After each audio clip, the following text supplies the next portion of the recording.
Still seeing, hearing, thinking, and so on. Just different dhammas, different stories. Mm.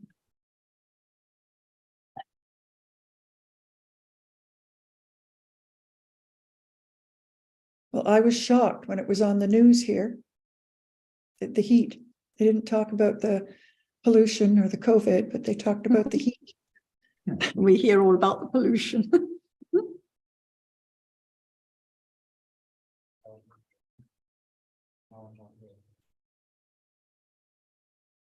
Are you here, Ajahn?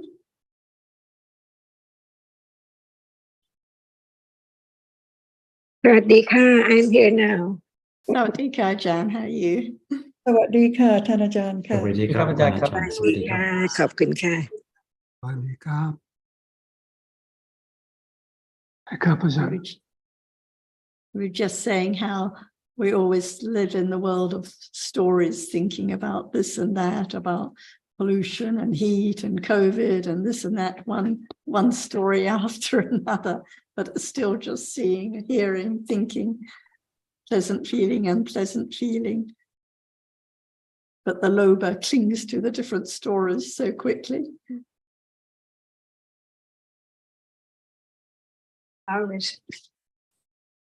Always forgot about Chitta. See, Always forget about citta now, citta at each moment experiencing. Without citta, yes. no seeing, no hearing, no thinking about anything.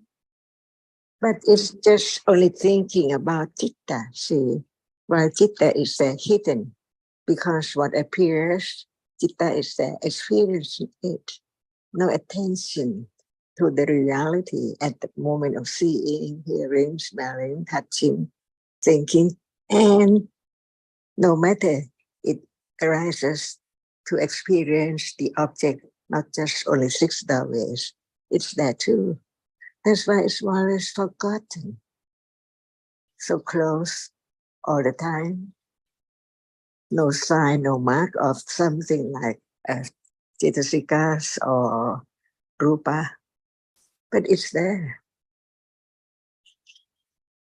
The other object cannot appear at the moment when it's there to be known, but avijja cannot understand it at all. But it's just a moment of nothing there, only the reality which is there, experiencing an object, unknown object, until its moment of seeing, the condition for it to experience that which impinge on the doorways, that's all. And then gone all the time. So it's time to consider, to understand whatever is there. There must be citta there.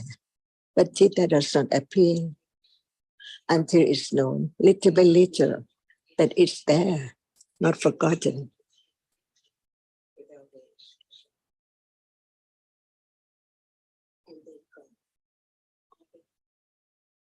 So it's time to consider, to understand whatever is there. There must be citta there. But citta does not appear until it's known, little by little, that it's there, not forgotten.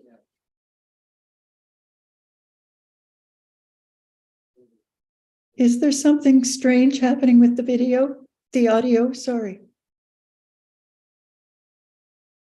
No, I just thinks nobody's speaking at the moment. No, I agree with. I agree with Anne. All of a sudden, John's voice got very distant and weak. Yeah, Right. it has disappeared. And you're right, Anne. Something strange happening with the audio. Sorry. No, I just thinks nobody's speaking. No, I agree with. Can't hear you, Sarah. I said Ajahn isn't speaking, but there's a delayed echo of the recording that can be heard in someone's background. I don't know if it's in Ajah's background. Yes, I just heard an echo of what we just said. exactly. About The this. echo Yeah. is there.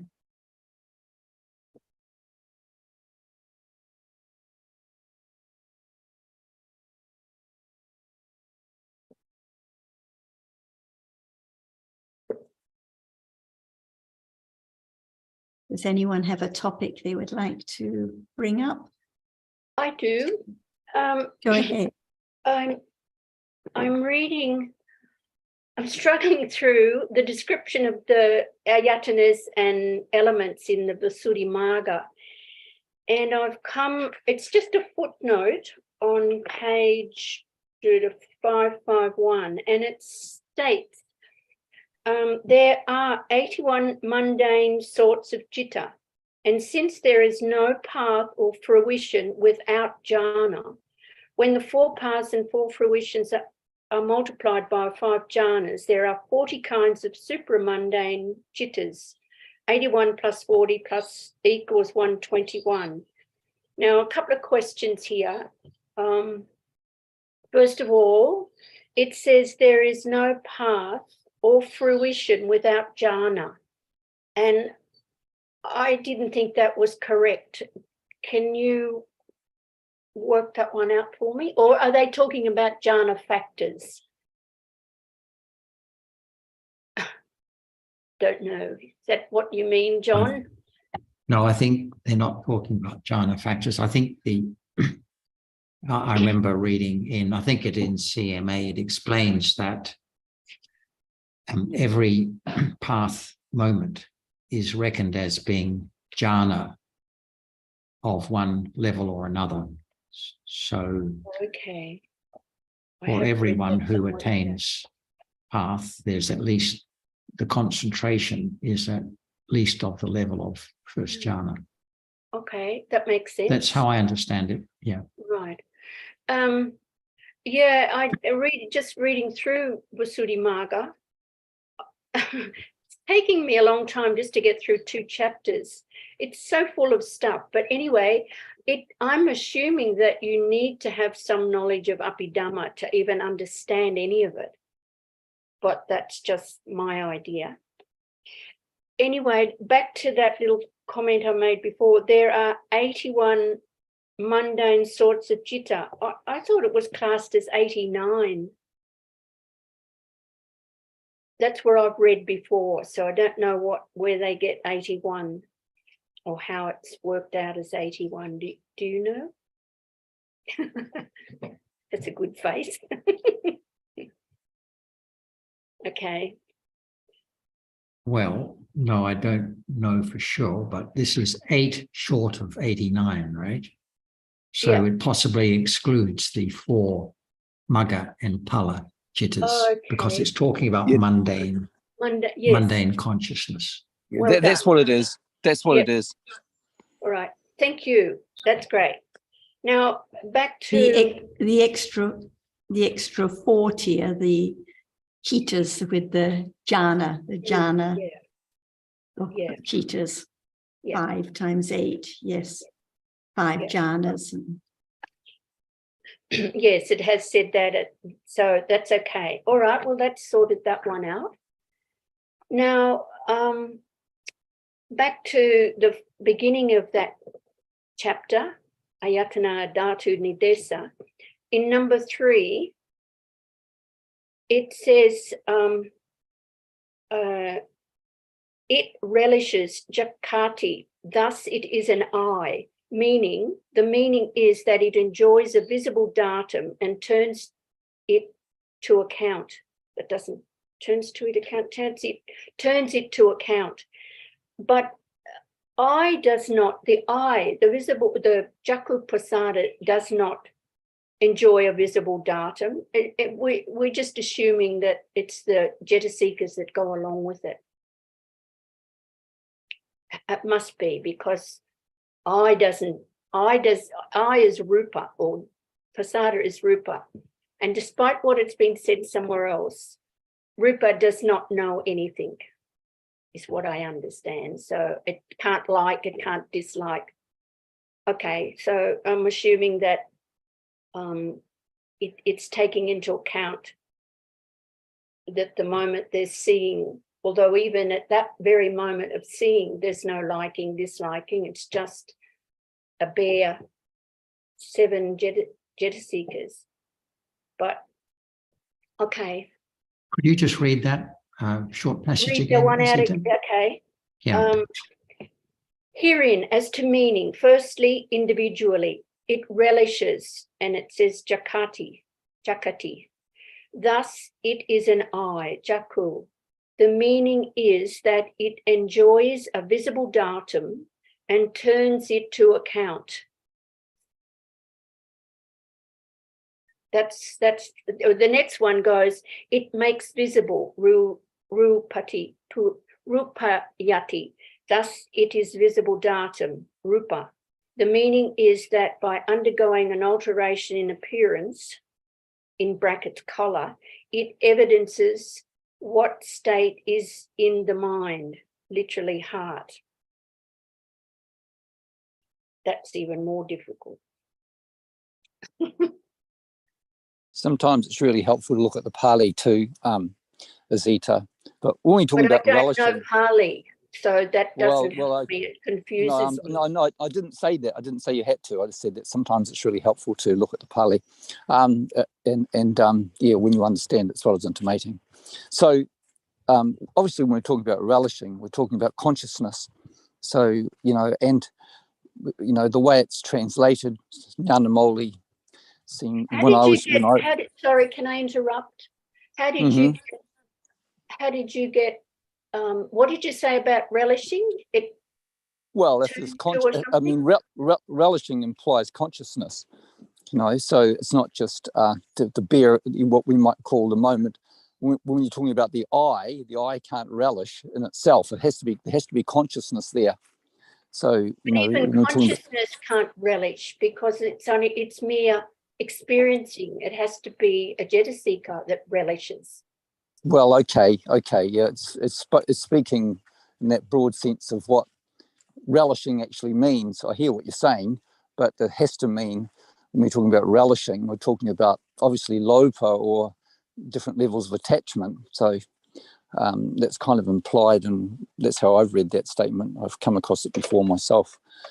And I think also, Azita, that these word association explanations have to be understood as, a way of making a connection between the I in this case and its function being to see, but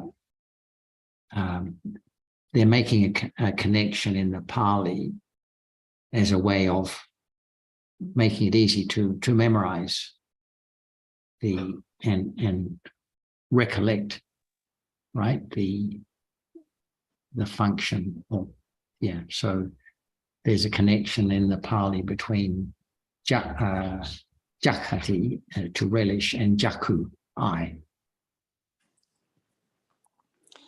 That's all, but it is. Okay. And I think right, that relishes has to be a mental function rather than the physical function, rather than the function of a rupa. A rupa can't relish anything. That's what, exactly. That's what was my very first point in coming to that. And then, so I kind of had it right. Then just go on to the last one. The next one, it makes visible, rupayati. Thus it is a visible datum, rupa. The meaning is that by undergoing an alteration in appearance, color, it evidences what state is in the mind, and then in brackets, literally heart. So that's very difficult for me to understand also. Are you looking at it online as well? Can you? Yeah.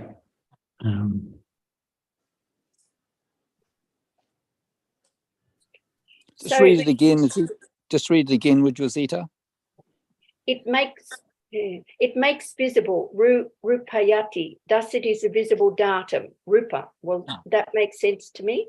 The meaning is that by undergoing an alteration in appearance, color, in brackets, it evidences what state is in the mind. The meaning is that by undergoing an alteration in appearance, it evidences what state is in the mind, literally heart. What does that mean? You have to Well, look them up. Well, maybe evidencing what state is in the mind that indicates, I don't know what it indicates. Jitters and jitter seekers, that's all I can think of. Does it Really. indicate that there's always seeing of some kind or other? What state is in the mind?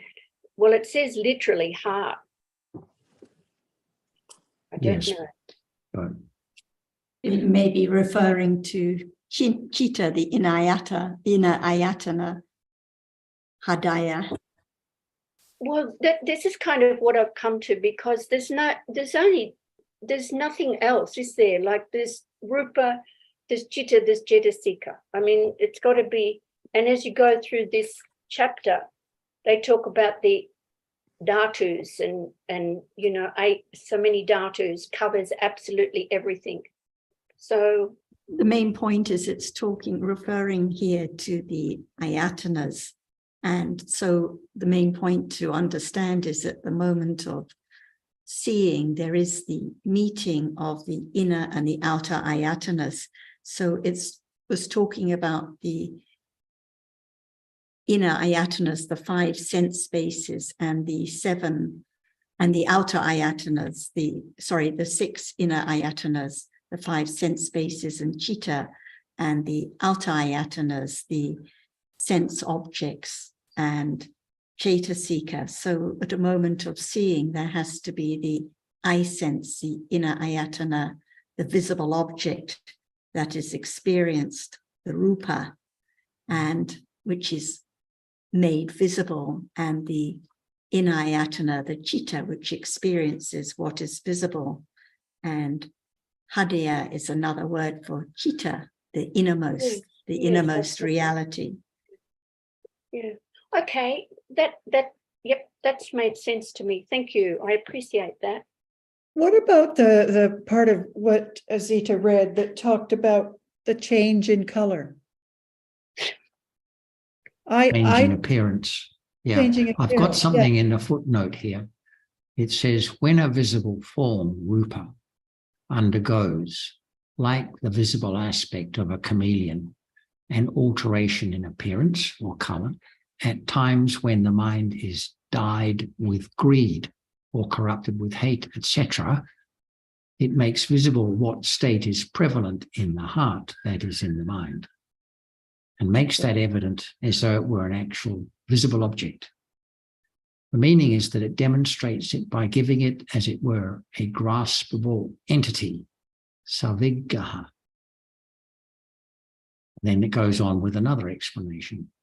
Or the word rupa means demonstration, and that is the same as evidencing. Or the word rupa can be regarded as evidencing of elements too, since it has many meanings. Rupayati, it makes visible, is a derivative of the word rupa that expresses appearance or color. While rupati, it is molested, is a derivative that expresses the materiality aggregate. So it goes on and on about that, but I just go back to my original comment. These are word association descriptions, and I think they have to be regarded as such. They're just making an association that helps one appreciate the meaning of the word being described. And the subtlety of the teaching, I would think. And confusion. And the other point simply is that each visible object is just visible object, just that which is seen, but each visible object is different. Each color seen is different. If it were just the same, there wouldn't be thinking about different shapes, colors, forms, and so on. So each visible object is conditioned by the Mahabhuta Rupas that it arises together with. So there is a change, a difference in the nature of each visible object, bright, dull, this color, that color.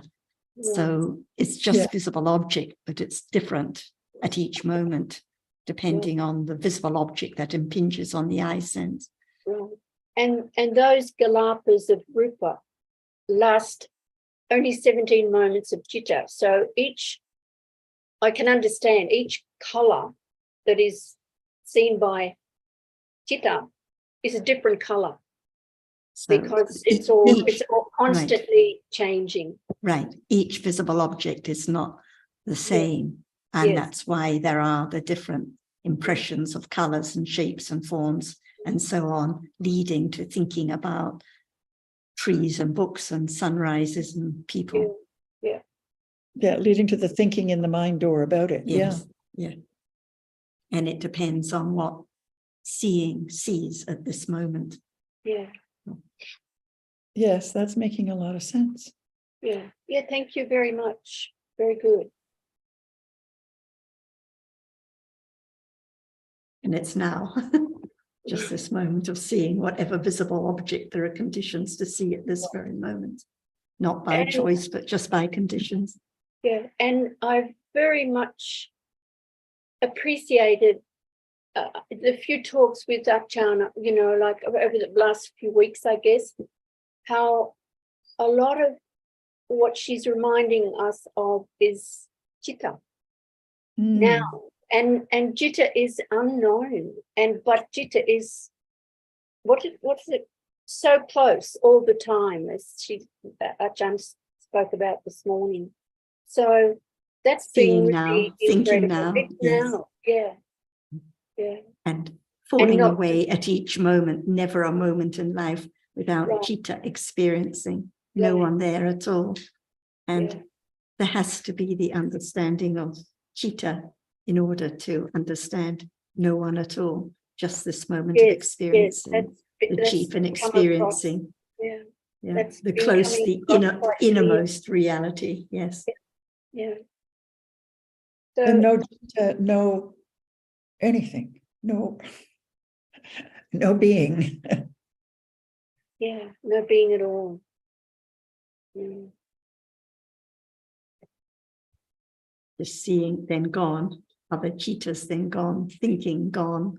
Bhavanga chittas, each one gone. Hearing, gone. Each moment in life.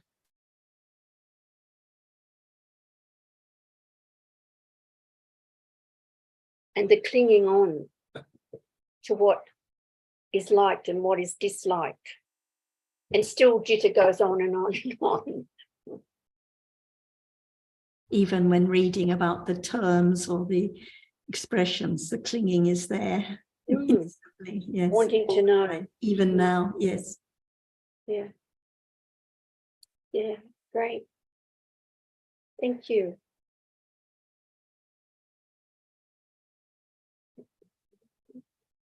That was useful, Azita, to bring that up and discuss it. Oh, yes.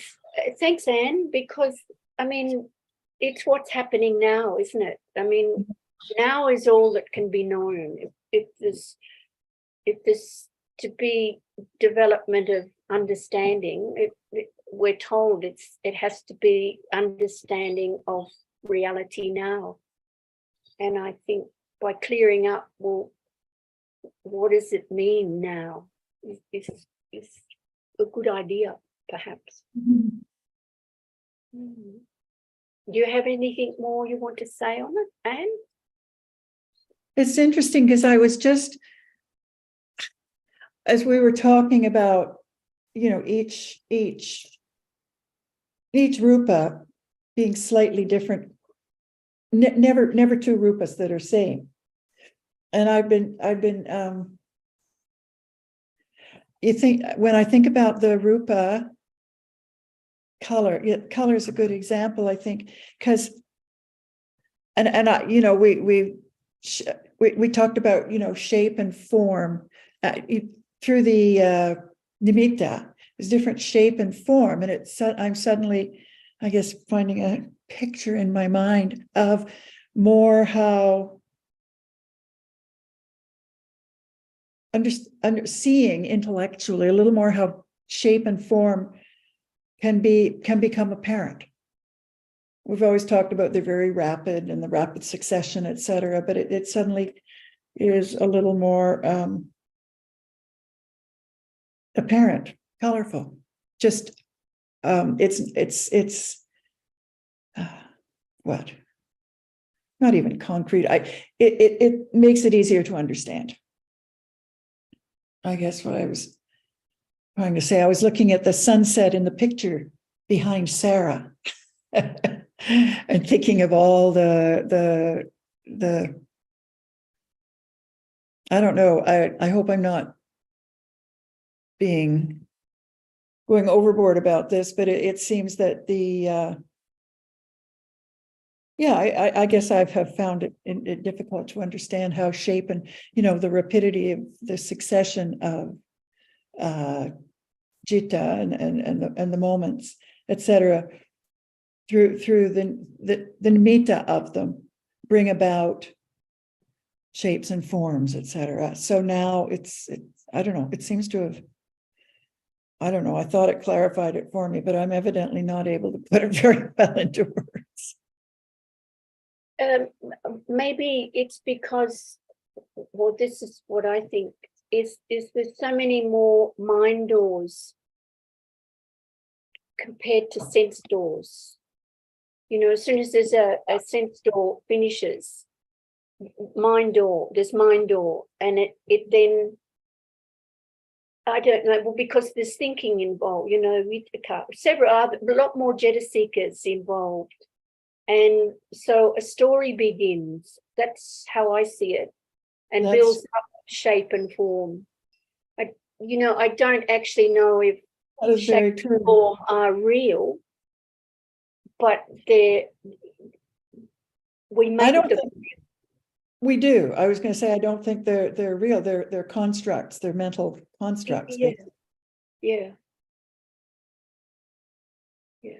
Would you say that would be correct, John? Just John often talks about the magician, and that's the mind that is able to put together all these different images and creates the world as inverted commas we know it. So it's the mind that's in the first of the Dhammapada, mind created is everything. It's that imagery that's experienced by way of the sense doors. The mind, inverted commas, Ajahn often refers to the magician, or the mind puts everything together and gives us this idea of people and things. And there's a verse in the Visuddhimagga that talks about this, that explains quite clearly that the mind, or the mind, the creator, inverted commas, of the world that we have concocted.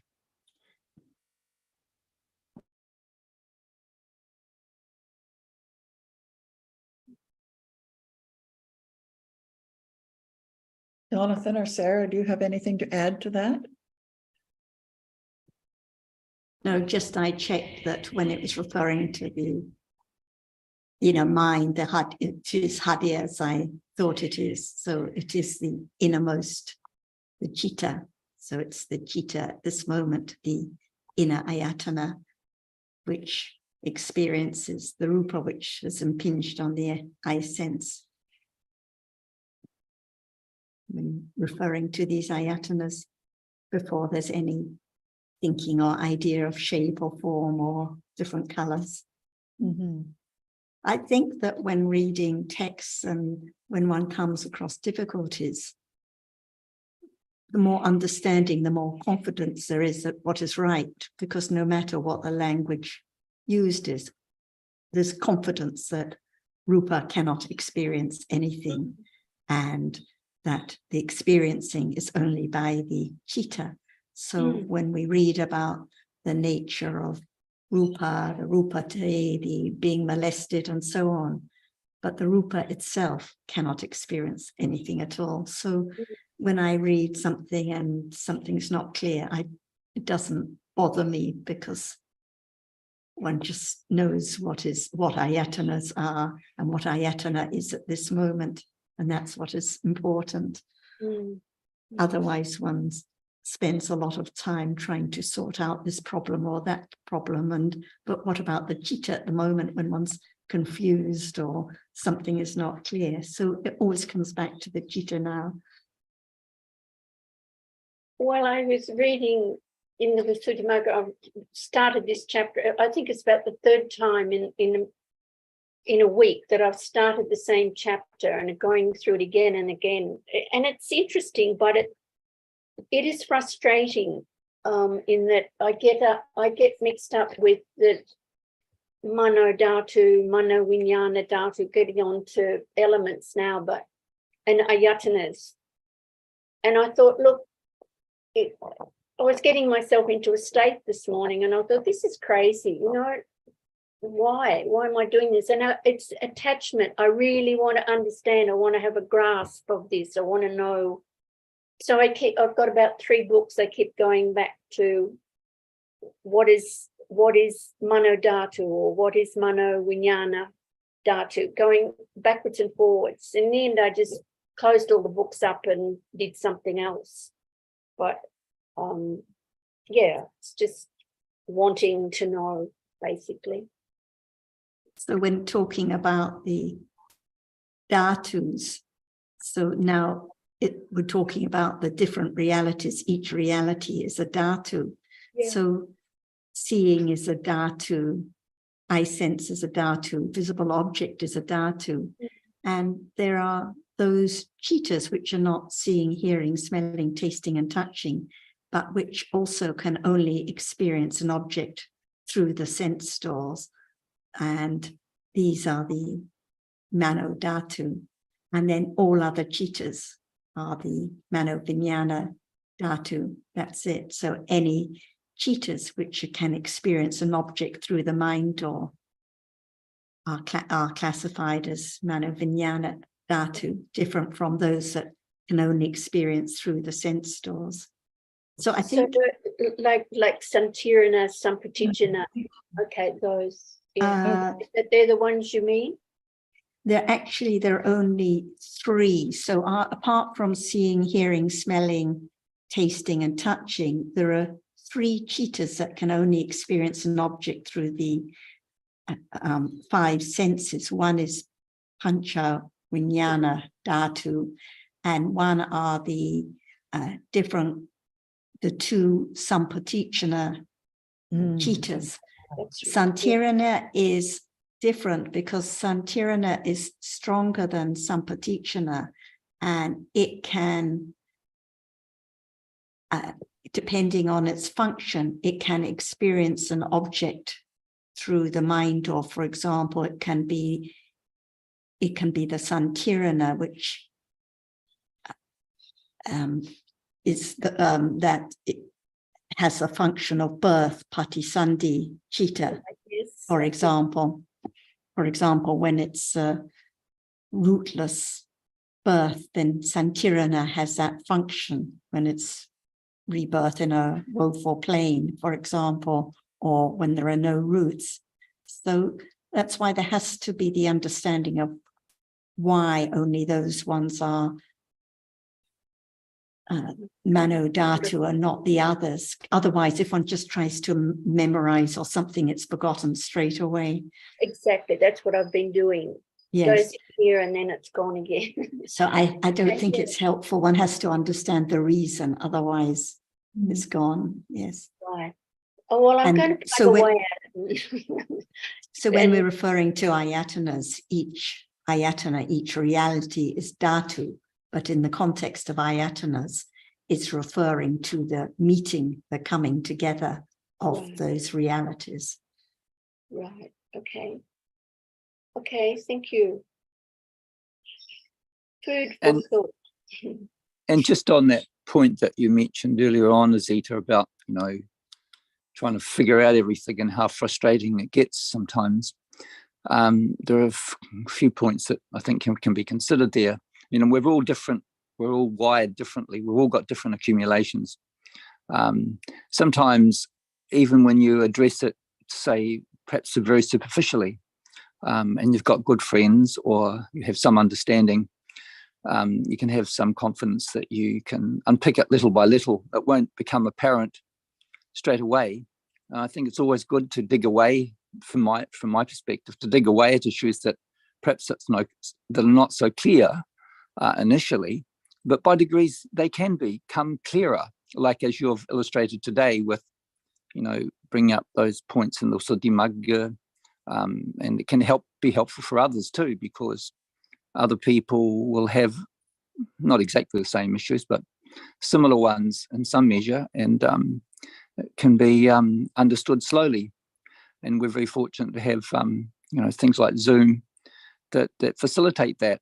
So for me anyway, speaking for myself, I think it's always good to persist, because it can lead on to other connections being made, which has been illustrated this morning, that you wouldn't have considered. If we're stuck in our own mind sometimes, it may not be very helpful.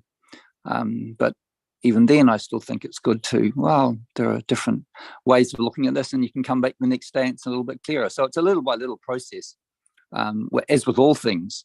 It's not just, it's going to become clear all of a sudden, or if we get frustrated, there are always dhammas, there are numbers and rupas, excuse me, always appearing. And so whatever it is, different levels of aversion, which obviously irritation is, or frustration, they can be objects of understanding, and we can be, persist in that way with understanding and appreciating Dhamma. Yeah, they're good reminders. Irritation and, frustration, it's just another reality that can be known at the time it's there. So, yeah, thanks for those reminders and encouragement, Sundara. No, I appreciate you like Anne said, I appreciate you bringing up those points. And it was a point made yesterday with the Vietnamese discussion. I noticed people are often most concerned with frustration and anger and annoyance, and they don't see the attachment, which you alluded to this morning also. Yeah, sure, it's going to be attachment, but amongst it all, when we're studying Dhamma, I believe there certainly can be, and almost invariably there will be levels of kusala chanda. So it's an opportunity there to, to understand those moments too, even if it's pure attachment. Well, in the beginning, Panya won't be able to exactly label, and it shouldn't be into labeling, but it won't always know. It's very tender in the beginning. So those different levels of kusala and akusala, which can be very, very subtle. But anyway, what I was trying to say there is that attachment is often beyond it, or is and that's the second noble truth, which will be the marker for different levels of aversion, however that may manifest, and that the more we can understand that, or the more that's understood, the more detachment there can be from whatever appears, whatever Dhamma appears. And I appreciate you bringing up, like what you said too. I've been listening to Ajahn over the last few days, and I found her reminders there about the reality that experiences, which is so close, which is so often so much overlooked and often forgotten about, because of our accumulations, obviously, and our, especially with ignorance being so strong. And it's wonderful to have people to remind us that there are realities, that there is a reality which experiences right now that we are often overlooking, or often let anger or different levels of dosa, whatever that, how it may manifest, kind of dictate in a way what the reality will be. So there's always opportunities, and that's when we get those reminders by way of Zoom, and that's a wonderful thing. Yeah, agreed. So I wonder if Ajahn is back again. Are you there, Ajahn? Yes. Have you been listening to what we're saying? Yes. And it reminds everyone to understand that actually we are talking about what is now happening from moment to moment, without get closer to the reality which is not so. Just learn about the truth of it to be reminded that it's there, but it's not known yet.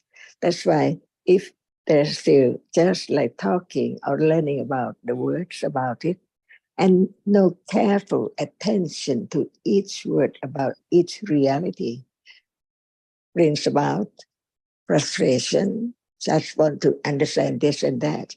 But when there is the understanding of how very subtle reality is, it doesn't bring about any frustration because it's so deep and so subtle. That's why we have to know little by little from hearing, considering, until it can condition moment that is not enough because we're talking about that which is now here and talk about the moment when it arises and falls away by conditions, by such and such. But what about a reality now can be the object of a moment when citta is there, experiencing. We talk about frustration. What about citta, which at that moment experiencing the object of frustration? That's why all dhammas are so very, very subtle, and understanding this doesn't bring about frustration, but can bring about patience and virya and adhidana and satya about the truth, that it can be learned little by little with very careful considering about what is heard. Even right now, it's there. Citta and Cetasika and what we're talking about, but it's not known. On and on and on, unknown, only understanding intellectually about what is the truth of this very moment. We can talk about it. It's citta arising, experience, a moment, an object, and then gone. Never arise again. But can it remind us to begin to understanding that that is not enough.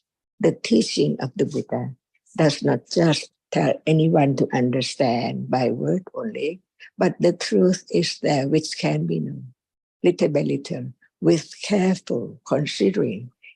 That's why we learn to understand just one word at a time. Because when we read about commentaries and whatever is there, many words, but all of them, can it lead to understand what is there now as we have learned? For example, citta. See, we know we can use the term the reality which arises and experience an object as a chief of experiencing the characteristic of the object clearly. Only that is it known as is it now? Not yet. That's why learning to understand, how can that be a little more understanding of the characteristic of citta? Because by word we can say it arises and experience an object, even right now. It's right. But what about the reality which is not self and which is not death forever, but it arises and falls away each moment in split seconds? It's there. This is the beginning to understand the subtlety of all dhammas, to condition patience, to study it carefully and learn about the truth of just one word. For now, citta, see, only citta. It's not known, even it's there. Years and years ago, arising and falling away, non-stop. Who knows it? Without the teachings of the Buddha about the nature of it. That's why we can think back to the moment of birth. What is there at birth? Without citta and cetasika and rupa, there cannot be any life at all. In this plane of rupa, there must be rupa conditioned by karma. So the three of them, citta and cetasika and rupa, are conditioned by one and same karma. See, that's why the birth of different lives are so very different. The realm of animal and people and cripple and wise people and so on, by conditions. But what is there? We know citta, the experiencing, the reality which arises just to experience, just to experience. So now it just experience, but it's not known. It's useless to talk about it without beginning to understand the truth, how subtle it is. And the moment when it's known, nothing is there at all. Because at that moment, citta is the object of the other citta with right understanding develop little by little from moment to moment. Right now, we cannot experience the reality of citta, which sees at this moment. They is seeing, and we talk about the reality, which experiencing the object, the visible object. But it's, where is it? What is it? We just talk about it when it's there. Can it be known? If it cannot be known, it's useless to hear or listen to the teachings at all, because it's there, so it can be known, but it's so subtle. That's why it takes time to consider each reality when it's there as it is. But if there's no intellectual understanding as a background, as foundation at all, can there be any understanding of what is there, just like now? That's why it doesn't matter at all, as long as there can be moment of considering the truth very careful. Citta does not appear, but visible object is now appearing. That's why even the rupa, which is the object of seeing right now, does not appear as it is. How subtle all realities are to be known, that nobody can change, because actually they're all dhammas. But nothing is known as Dhamma. It's, I think like that, I'm frustrated and so on. But the truth is that all are different realities, and it's there when it is the object. What is there now? With taka and feeling and sanya, it does not appear. So it's not the object of citta at that moment, together with other cetasikas, whether it is ignorance or right understanding. And this is the beginning to pay attention, to have attention on what is there, little by little. What is there have to be attended by conditions, little by little. Right now, hardness is there all the time, from moment of waking up, and now seeing, hearing, and touching. And at moment of touching, what is touched is not known at all, but it's there in life. And seeing is there, not known in life. And visible object does not known in life. So Buddha taught about all kinds of realities to be studied, to understand the truth gradually, little by little, because the accumulation of ignorance and attachment and all kinds of akusala has been accumulated from moment to moment. So now it's the beginning of hearing, considering, studying among, around akusala at moment of seeing and hearing and so on. That's why how great patience it is to understand the truth, that it's not just the word, but the word can condition moment of beginning to attend to the characteristic of what is there, little by little, with a little more understanding. But how long it will take before what is now appearing, which does not appear as it is, begin to appear little by little as it is. And that very moment cannot arise at all without conditions. And it's different from moment when there's no attention, no awareness of what is there at all. That's why learn to understand life, or what is life and what are different realities, while they are around and here all the time. To understand that what we are talking about is what is there right now from moment to moment. So very deeply, very subtle, but it can begin to be intellectual understanding, which will lead to moment of being aware, or just attend to the characteristic which is heard that it's there to be known, like hardness now. It does not appear as it is. Not only hardness, whatever is experienced does not appear as it is. So when it appears, it's quite different from daily life with understanding. But without understanding, no time, never be a moment of attending to the characteristic, which is that now beginning to understand different degrees of kusala citta, of awareness, of the development of understanding. Right now, it is developing by conditions, hearing, considering. Each one is different one. For example, citta cannot attend to the object. See, it arises just to experience. That's why no time when it's not there at all. It's there all the time from moment to moment, unknown, because it's not the object of understanding. That's why we begin the moment to understand the moment of birth. It's there, but the object is not known.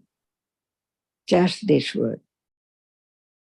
Citta is there, but it does not, the object of its experiencing at that moment is not known.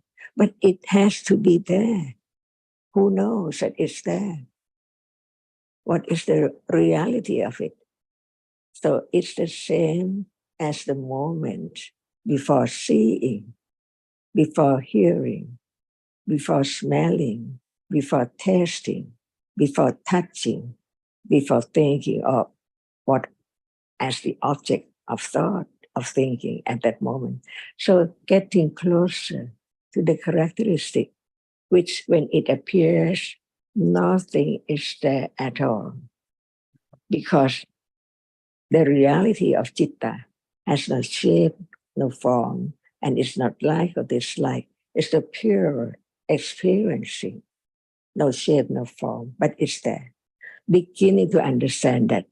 But it is not always like that, because when other object, like whisper object, impinge on that, and we call it ayatana, because at that moment there must be other reality, which is not the object of the citta, which just experience the unknown object.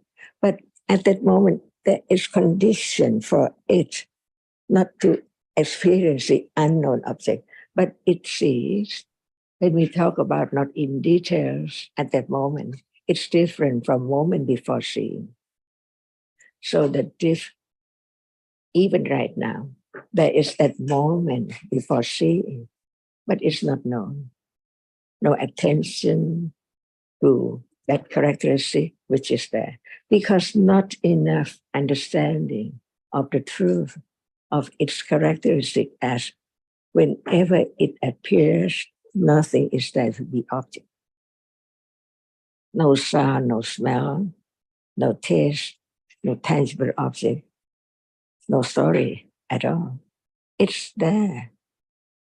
Like the moment when it's there at birth, or any moment before seeing, hearing, smelling, tasting, touching, and thinking, because it's the unknown object, but it changes by conditions to see, to hear. Just a very short moment and then gone. Only 17 moments of the Viticita, not including Pavanga, not 17, because we have to leave out the Pavanga. But it's so short.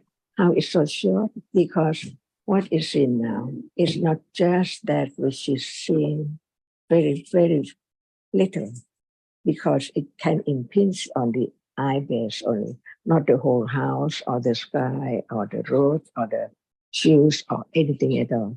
Imagine is so very subtle when the truth appears, but it's there to be known that it's so very fast. Keep on arising and falling away. So what can be known is not one single reality. It has to be the nimitta, the sign of whatever is now appearing. See, all are the sign. And what about just a moment? No shape, no form, no thing at all in mind. At that moment, it appears to Panya only, because Panya begins to understand the characteristics of what is seen and what is heard, little by little, that now we live in the world of some Bandati, Nimitta and Bandati, from birth to death, without understanding the truth of what is there so true as no one and nothing at all. We learn to understand different realities, no matter it is Chitta or Chittasika or Rupa, to let go. Ignorance, not understanding, not hearing about the truth, no considering of what is there as it is in truth, absolute truth, in a moment. That's why I begin to understand the subtlety of what we are talking about, no matter ayatana. See, at moment when the visible in object impinge on the eye base, ayatana is there. No word. It has to be there. Otherwise, how can that be seeing? Because before seeing, there's no seeing, and so on. Just learn to let go. Ignorance, attachment, that is beyond any wish or any imagination at all, because it's so subtle. That's why begin to understand the differences between the intellectual understanding and the moment it begins to understanding just one reality at a time when it's there. And that moment is different from this moment, because the conditions for that moment is different from conditions of this moment. That's all. Learn to understand that what we heard, just about that which is there, and what can be known. Without understanding the characteristic of citta, can there be a moment of letting go? What is there? Because I see, I think, I hear, and so on. That's why just learn to understand the truth of what is there now. And at moment of understanding, it gradually let go. Very, very slightly, very, very little of that which is not known before, even thinking about it. So now, citta all the time, it can be conditioned for the moment of citta is there. It's citta which says, it is citta which says, it's citta any moment is there, beginning to attend to the characteristic of the reality which is there, experiences whatever are in life appearing years and years ago, and today and tomorrow, and on, endlessly, as long as there are conditions for its arising. And this is the beginning to pay attention to the characteristic of that which experiences any moment right now. Whatever is there, no matter the object is sound or smell or what, it's there. Right now, it's there.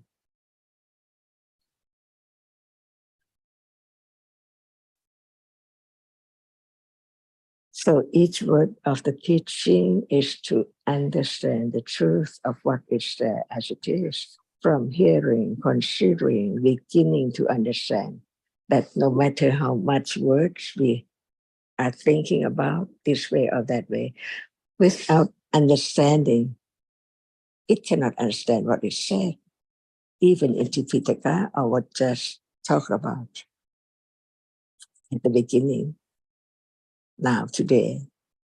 But when there's understanding, no doubt about the meaning of it. For example, heart or mind, see, what is it?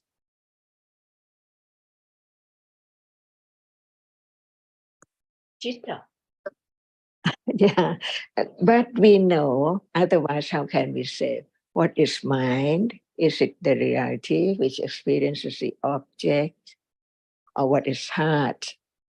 It's not the mind, but no clear understanding of the difference at all. Just the idea about what is there with ignorance, taking it for something. Heart is a thing, mind is a mind, and so on. What about the impermanent moment right now? Is heart or is mind? That's why the understanding can understand what are there in truth, in depth, in very profound meaning. But when there's no understanding, we just try to find out what is what.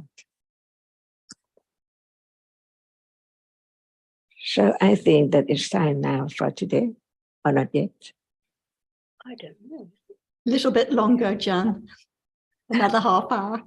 More, I think. The Chitta is there all the time, beginning to understand it, and then get closer to it, because now it sees, and when moment it's here, and between this, the moment when the object is not known, because it's not the experiencing through the sixth ways, because no condition for it to experience the object through any way. Who can change? But it's there as it is, as we have heard.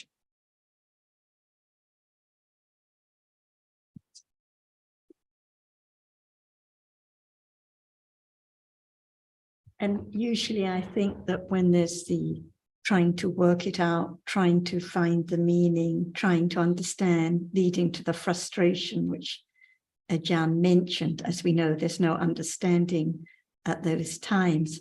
But I think also it is the idea of doing. Someone is there trying to find the answer.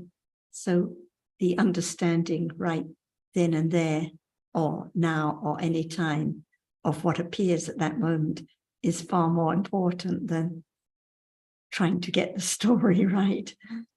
There can be understanding even at that moment of the self that tries, that wishes to understand.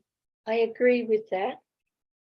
But I've also found that even amongst and beyond the frustration, it's a real interest in reading this stuff. So that's why I persevere with it, despite it being not easy to read. I'm talking about particularly this Visuddhimagga.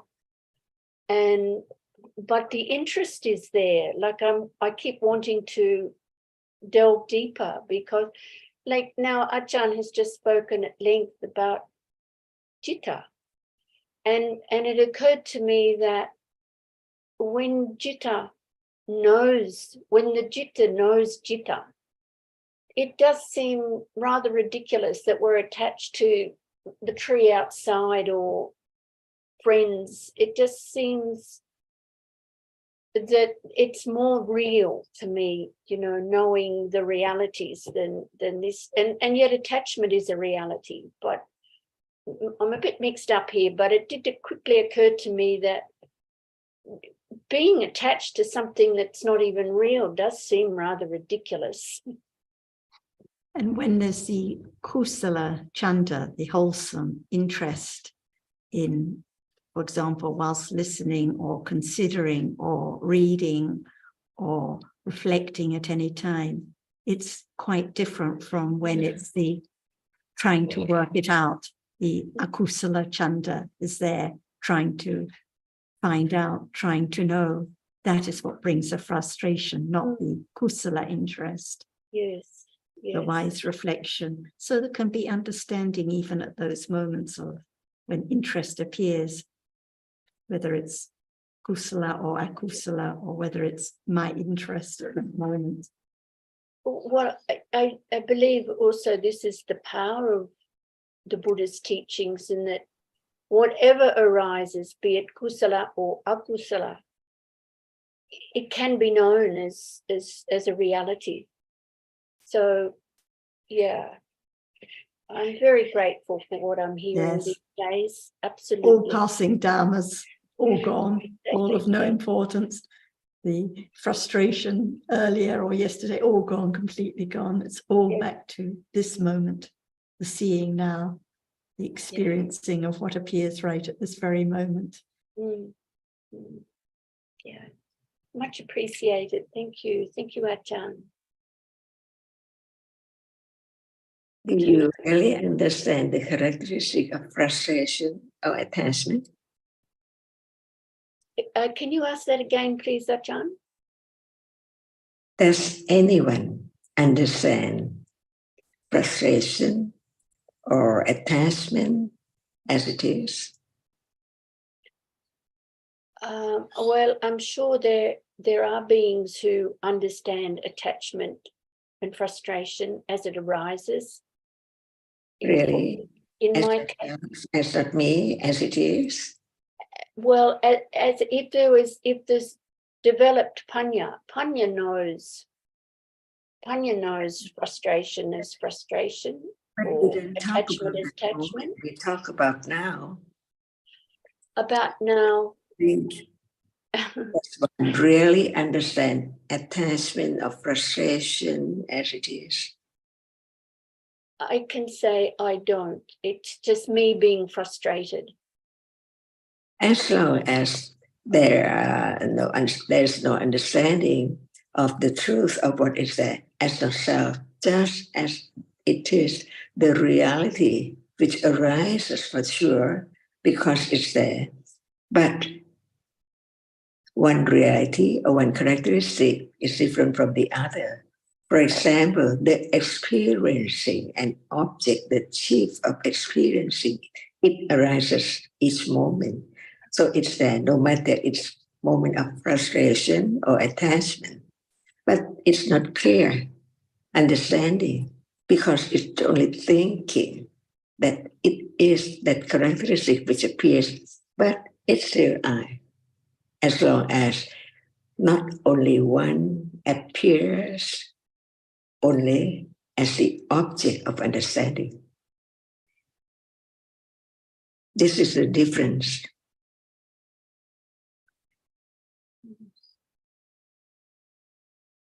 As long as just only one reality appears clearly, there must be the idea deeply rooted as me or mine.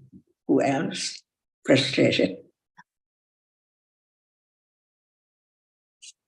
Nobody else's. It is mine. But I'm really appreciating, Ajahn, you're emphasizing these days about that which experiences. Maybe you've done this for a long time, but I've never noticed. But a moment ago, you spoke about the frustration. But there's also jitta experiencing the frustration, that the closest thing, the most innermost thing. Excuse me, or the object of frustration. Arises is always there, no matter what kind of reality are there appearing. But Citta experiences that which is the object only of frustration, or of attachment, or of what? Anger and so on. Wow. Otherwise, Good question. mhm. I guess it's the object of that frustration, because if there was no focus on the object, there wouldn't be the frustration. Because at that moment, frustration appears. At the moment when frustration appears, is there Citta too? There is? But it does not appear. No, it doesn't. So it cannot be known. And even frustration is not known as it is. Because even right now, they're seeing, but it's I see all the time. I hear, I think, I touch, I all day or in one's life. Yes. That's why the understanding of the subtlety of all kinds of Dhamma, as Buddha said, all Dhammas are anatta. But it's atta at moment of seeing, hearing, smelling, thinking, because no understanding of the truth, no realization of the characteristic of the truth of what is there, no matter it is frustration or color or smell or whatever. That's why beginning to understand this moment, even say about I just be born in between ignorance from time to time and attachment from time to time.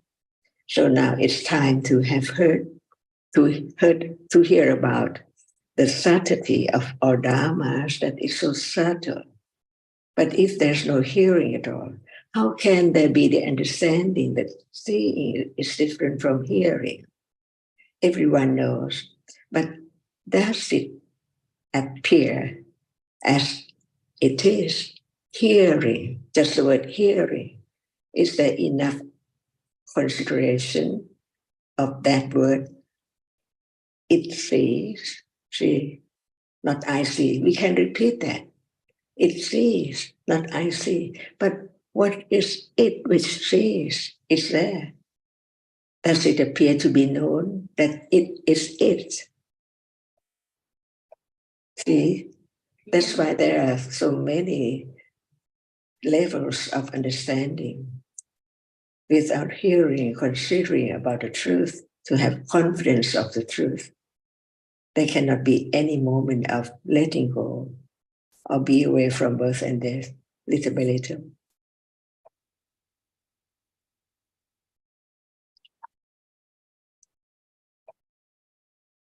For example, the word ayatana, see, what is it? And what does it mean? Citta is manindriya, and it's also manayatana. See, manindriya and manayatana, what does it mean? When we talk about citta by way of its characteristic, it's indriya, because without it, nothing can arise and appear at all. Talking about mental realities. And even rupa, which is conditioned by citta and by the nama, see? No understanding of the truth that actually there is nothing at all. But there is the moment of that which arises and experiences the object. So it's there as the world or as I or things around. But in truth, what is there? In a moment. Without that which arises and experiences the object, can there be idea and thinking and liking and frustration? Learn to understand that we live in the world of samuti, shape and form, and panyati, it makes known as something by way of memory, sanya, mark it and remember it in one's life or in samsara. How much ignorance. And now it's just time to hear the truth and consider it, to begin to get closer to understand that which is so close, the closest, the innermost, the citta is there. Without understanding citta, can there be the understanding of what is there as it is?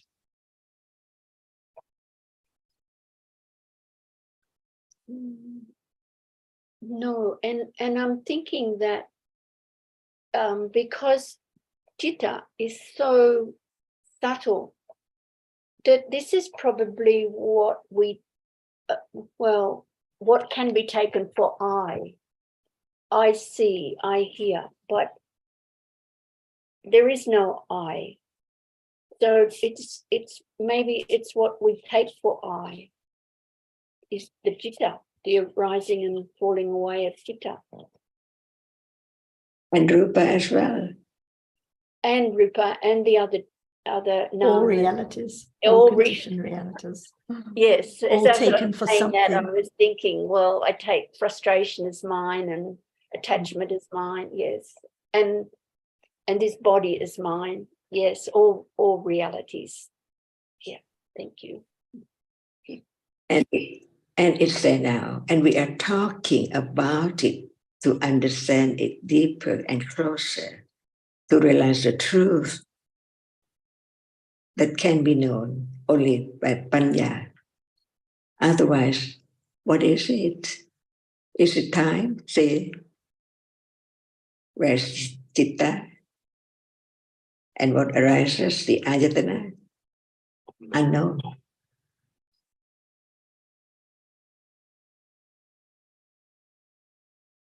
Even each word, citta is there, experiencing sound, and then the other citta is conditioned to experience the same object by its function and its characteristic. That's all. No one there at all.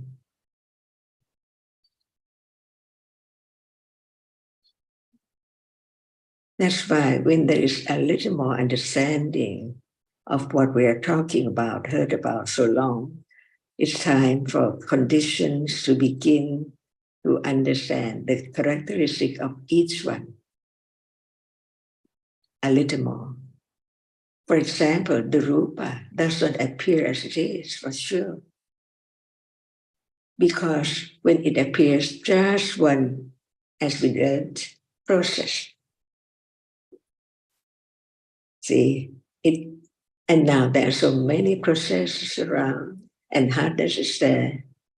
So it does not appear as it is. It seems like it appears as it is. But when it does not appear just only one, it does not appear clearly as it is.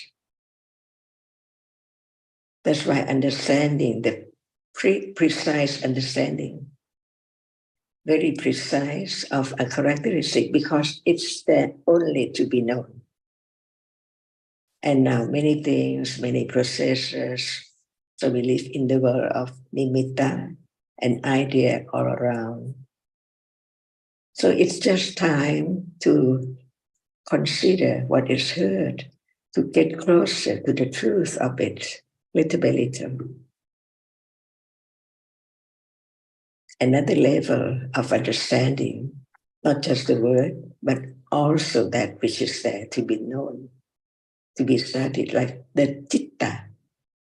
If there's no understanding of the truth of citta, can there be the understanding of the truth of frustration?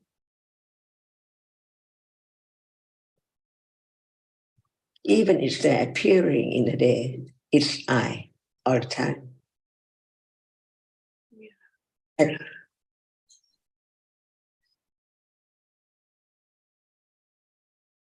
so now, citta is now. Each moment, it's there.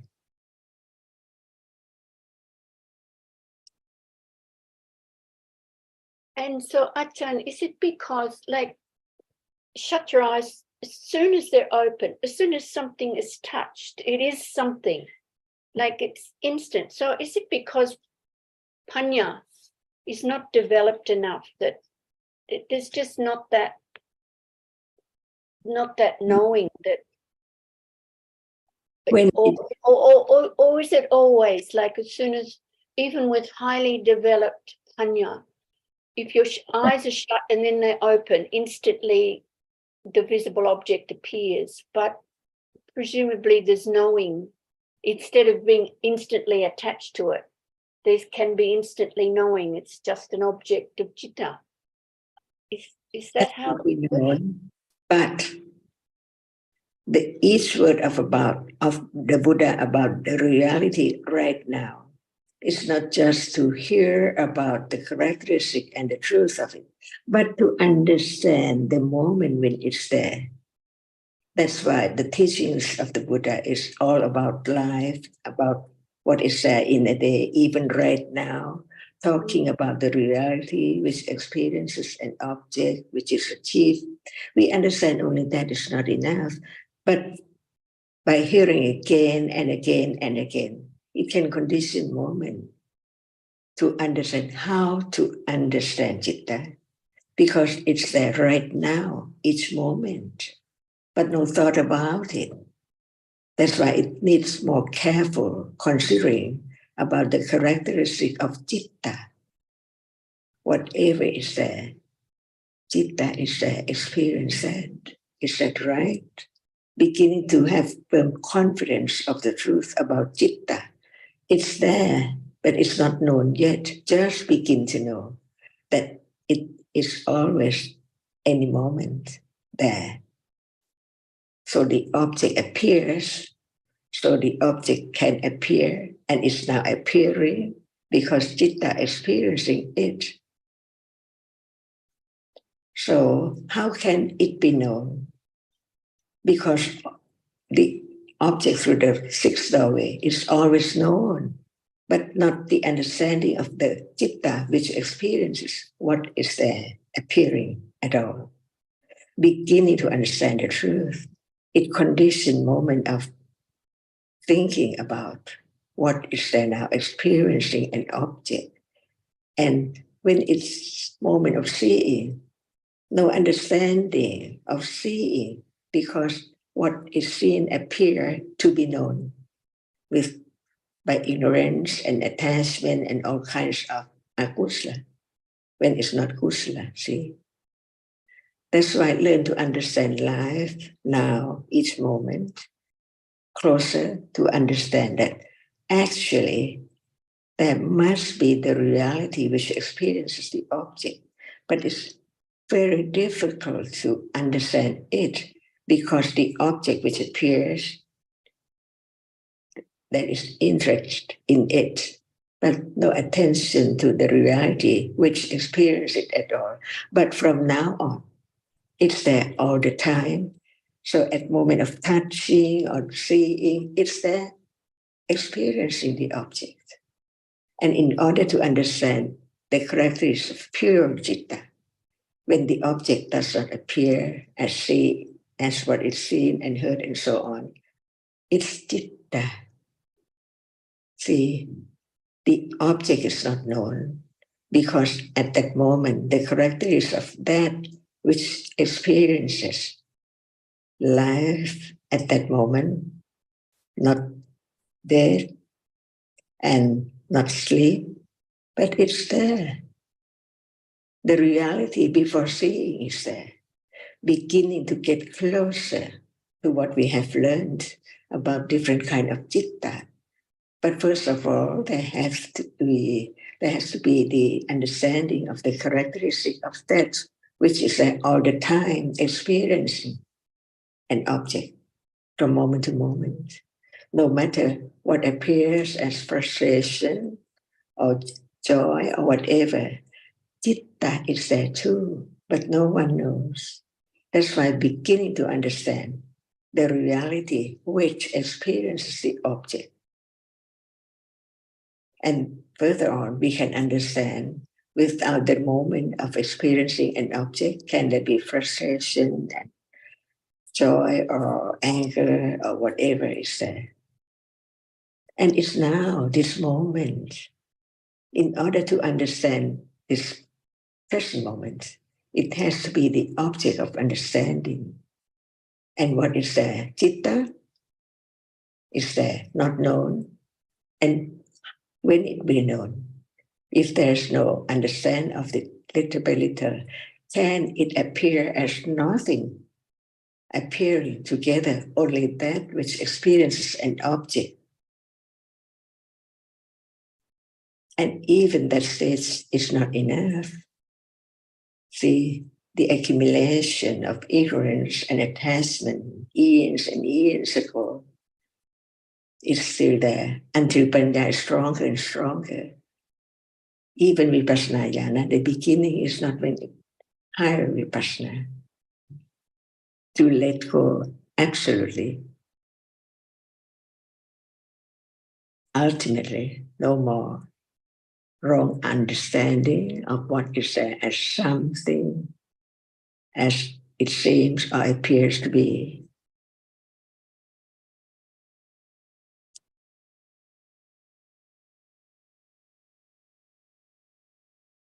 So from now on, there can be moment of it's the reality, at moment of touching, at moment of seeing, beginning to understand what is meant by seeing.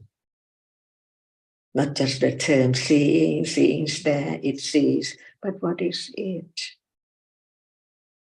It's a reality which arises and is achieved of experiencing what is there.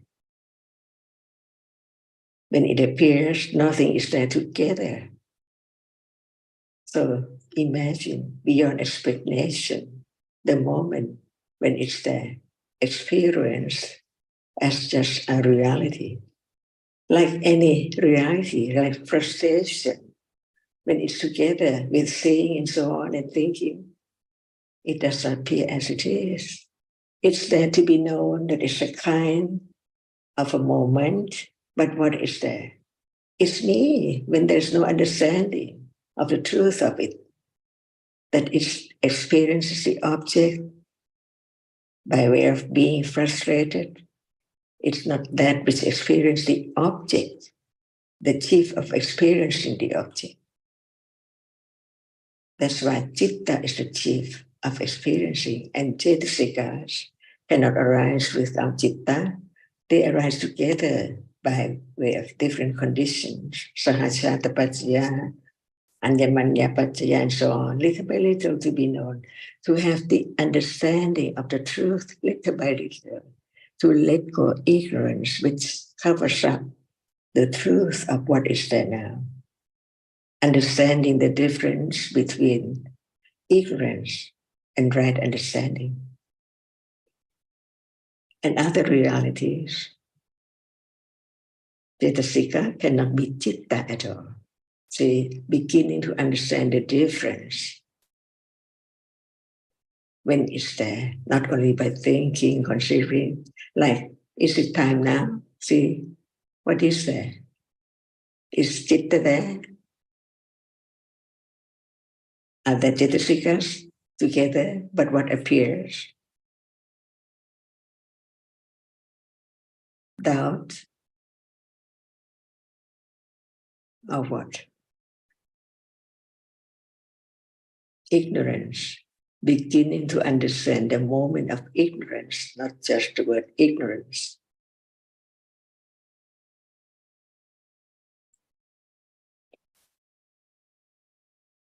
And these are the teachings of the Buddha about whatever is now, which can be known little by little. Hearing the teachings, considering the truth, have confidence and satya about its truth, to go on developing understanding.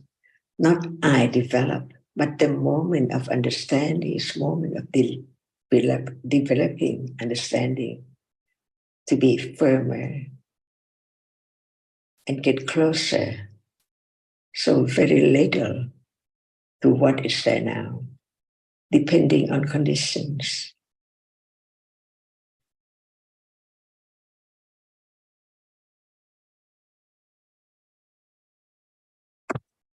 So is it time now?